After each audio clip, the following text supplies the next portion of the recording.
When we multitask, the likelihood that we make a mistake greatly increases. Not to mention, studies show that when we switch tasks, also known as context switching, productivity can decrease by up to, get this, 40%.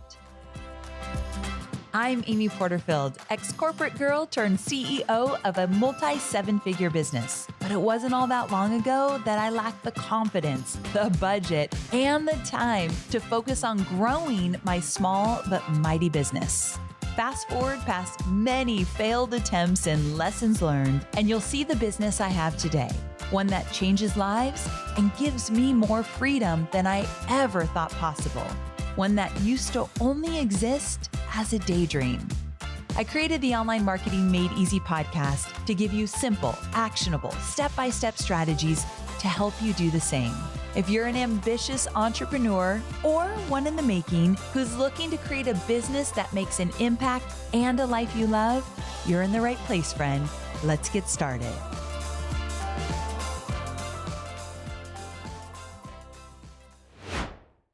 Hey there, welcome back to another episode of Online Marketing Made Easy. I'm your host, Amy Porterfield, and today we're diving into something that every new business owner needs to hear: how to find focus in your business amidst the chaos of multitasking. I say every new business owner, but let's be honest, like if you've been in business for a few years, multitasking is probably something you've gotten really good at. And I just think it is the death of efficiency and productivity. So I want to talk about this. So no matter if you're new in business or not, if you're feeling overwhelmed with 1,000 things vying for your attention, please know that you're not alone. I've been where you are many times, juggling emails, tasks, meetings, and trying to carve out time to grow your business. And we have families, we have kids, we have lives outside of business that sometimes we forget because the business is all consuming. So in today's episode, I want to share some insights from Dr. Carla Naumburg, a clinical social worker and author who offers a refreshing perspective on something called single tasking. And I'm also going to share a few strategies I've learned along the way that can help you achieve more by doing less. Yes, you heard me right, doing less. So I'm sure you're ready to jump in. But before we do, quick question. Have you shared this podcast with an entrepreneurial friend? If not, could you do me a favor and send a link to this episode, or maybe grab the podcast altogether and send it to a friend or two who could use a little support on their entrepreneurial journey? My mission is to use my podcast to help as many entrepreneurs as possible, so I'd be forever grateful if you could help me out. Okay, so let's get to it. Picture this. You're a new business owner trying to juggle multiple roles at once. One minute you're responding to a timely email, the next minute you're trying to pay a bill, and then you realize you have a Zoom meeting in 10 minutes, and all of this is happening while trying to finalize an ad campaign for your new course. Does it feel familiar? I was able to write that all out because literally that has been me. So in this frenzy of multitasking, not only do you join your meeting late, but you never even finish that email you were writing, you don't pay the bill, and the cherry on top, you accidentally post a draft version of your ad campaign. Does it sound familiar? Because it does for me. And even if you did make that Zoom meeting on time, your mind is in 100 places. So you literally get off the Zoom meeting and you're like, what just happened? I don't even know what I just agreed to, what we even talked about. When we multitask, the likelihood that we make a mistake greatly increases. Not to mention, studies show that when we switch tasks, also known as context switching, productivity can decrease by up to, get this, 40%. There's even been one study done that shows employees waste approximately 32 days a year toggling between different work applications like Asana and Google Docs. Ooh, I've been guilty of that one. It's sort of like driving from one end of town to another every time you need to complete a task. This is what's happening in your brain when you juggle multiple activities and try to multitask. That's actually a better word. We're not multitasking. Most of us are just trying to and coming up short because it's not a natural thing. It's not a healthy thing to multitask. More than anything, you just lose precious time, and we don't have precious time to lose. This is why the concept of single tasking is so powerful. Okay, so the doctor I mentioned earlier, she talks about this in the context of parenting, but I believe this translates beautifully into running a business because single tasking allows you to focus on what really matters. So she suggests picking just one or two activities that you do every day. During those one or two activities you do, the goal is to be as present as possible. So this reduces stress and helps manage chaos. Because when you single task, you become intentional with your time. Intentional with your time, which helps align your actions with your business goals. As a business owner, when you have a million plates spinning in the air and you prioritize focus, not only do you improve the quality of your work and minimize mistakes, but you accomplish more. So, how do we embrace single tasking? Here are 3 strategies that have worked wonders for me and could do the same for you. Number 1, I've talked about on the podcast. I've done a whole episode about it, batching. So you've heard me talk about this before if you're an OG to the podcast, but batching is grouping similar tasks together and dedicating time to focus exclusively on those tasks. So for example, dedicate a specific time block each day for answering emails rather than letting them distract you throughout the day.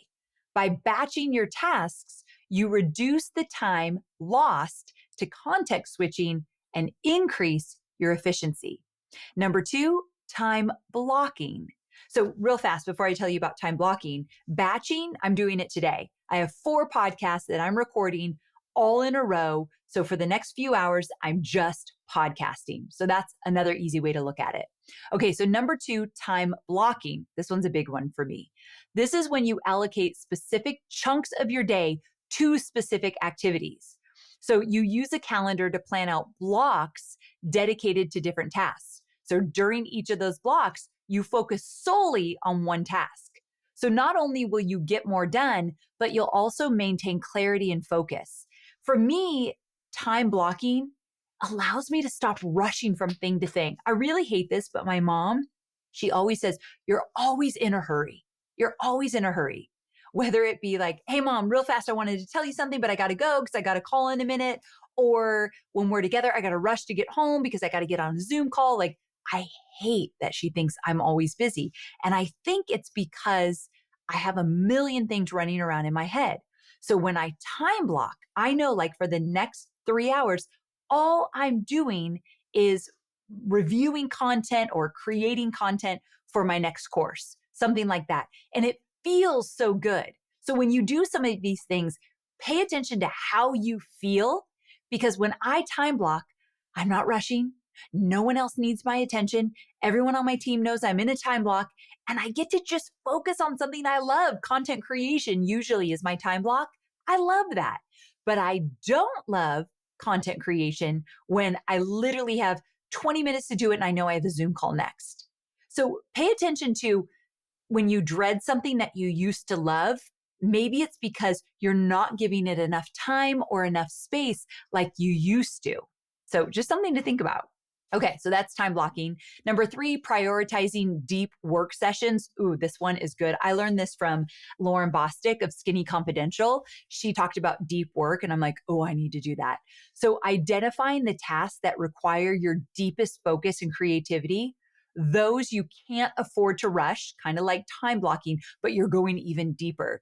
So you reserve undistracted time to dive into these projects. And usually deep work for me will be like planning for the new year. I just need to go deep. I'm trying to figure out a problem that has just been a chronic problem in the business, deep work. Figuring out how to tweak my business model. I'm looking at kind of tweaking how I'm going to do things in 2025. deep work. And sometimes you invite people into that deep work. Like we work with a consultant that helps us strategize on specific projects. So her name is Susan. So Susan and Jaws, my CEO, and we did a whole day of deep work on what would new strategies look like in the business. So that's the kind of thing I'm talking about. Deep work falls in my zone of genius. So it could be content creation, strategic planning, anything to do with vision casting. That's like my zone of genius. I won't usually do deep work on something I'm terrible at. I'll have somebody else do that deep work. But so I usually stay in my zone of genius for my deep work. And when you do it, you have to like mute notifications, clear your environment, clear your calendar, let the people that need to know that you're in deep work, immerse yourself. You're not coming out of it till a specific time. And this kind of work, this kind of focused deep work leads to breakthroughs, new ideas, and significant progress. So that's why it's so important. So out of all three that I just mentioned, to me, that's the most important one. And here's what's really cool. These principles don't just apply to your business. You can also practice single tasking in your everyday life. So whether it's being present with your family, I am practicing single tasking with Hobie. So really, like, I know this is shameful that I even have to say this, but putting down my phone is hard for me. And he hates when I'm on my phone, as he should, when we're having a conversation or drinking coffee in the morning. So it's putting down my phone, single tasking. Right now, for the next 30 minutes, my attention is on this conversation with Hobie. So like I'm using it in my personal life as well. So I can just enjoy not being distracted and enjoy my relationships and enjoy my life, both in business and personal.